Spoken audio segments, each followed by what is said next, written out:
Pada 24 Juni 1859, di kota Solferino, Italia, terjadi pertempuran antara tentara Perancis dan Austria. Perang ini mengakibatkan sekitar 40.000 tentara terluka dan tewas. Jean Henry Dunant, seorang pengusaha Swiss yang tengah melakukan perjalanan bisnis, melewati dan menyaksikan pertempuran berdarah itu. Hatinya bergetar melihat beribu-ribu tentara di kedua belah pihak dibiarkan menderita akibat tidak adanya pelayanan medis. Henry Dunant tergerak menolong dan mengajak penduduk setempat untuk membantunya merawat para korban tanpa membeda-bedakan mereka. Kemudian mencatat pesan-pesan terakhir mereka untuk disampaikan kepada keluarganya. Dan dari sinilah sejarah Gerakan Palang Merah dan Bulan Sabit Merah di dunia bermula. Sekembalinya ke Swiss, pengalamannya di Solferino sangat membekas di hatinya. Maka pada 1862, Dunant menulis buku A Memory of Solferino yang berisi dua gagasan, yakni perlunya membentuk organisasi sukarelawan yang disiapkan pada masa damai untuk menolong para prajurit yang terluka di medan perang, dan perlunya suatu perjanjian internasional untuk memberi pengakuan dan perlindungan kepada para sukarelawan pada waktu bertugas dan kepada para prajurit yang terluka di medan perang. Kedua gagasan tersebut diwujudkan dengan Gerakan Palang Merah dan Bulan Sabit Merah Internasional dan Hukum Humaniter Internasional atau HHI.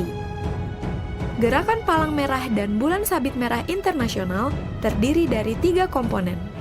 Pertama, Komite Internasional Palang Merah atau ICRC yang didirikan pada 1863 sebagai organisasi kemanusiaan yang netral, tidak memihak dan mandiri. ICRC bertugas memberi bantuan dan melindungi kehidupan dan martabat para korban perang atau konflik bersenjata, serta mempromosikan dan mengembangkan hukum humaniter internasional.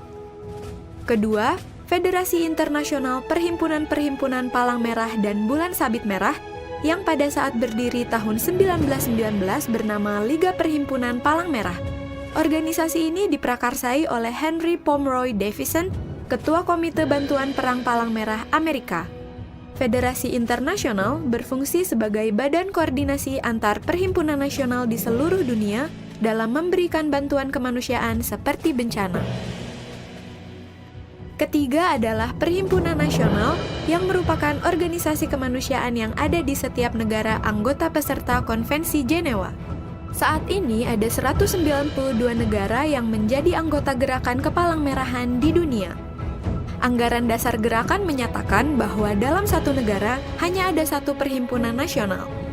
Perhimpunan nasional di Indonesia adalah Palang Merah Indonesia atau PMI. Hal ini ditegaskan oleh Undang-Undang Nomor 1 Tahun 2018 tentang Kepalang Merahan.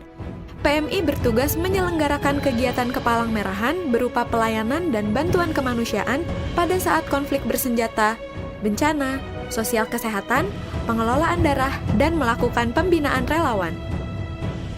PMI beserta komponen gerakan bersama-sama menyebarluaskan nilai-nilai kemanusiaan di masyarakat.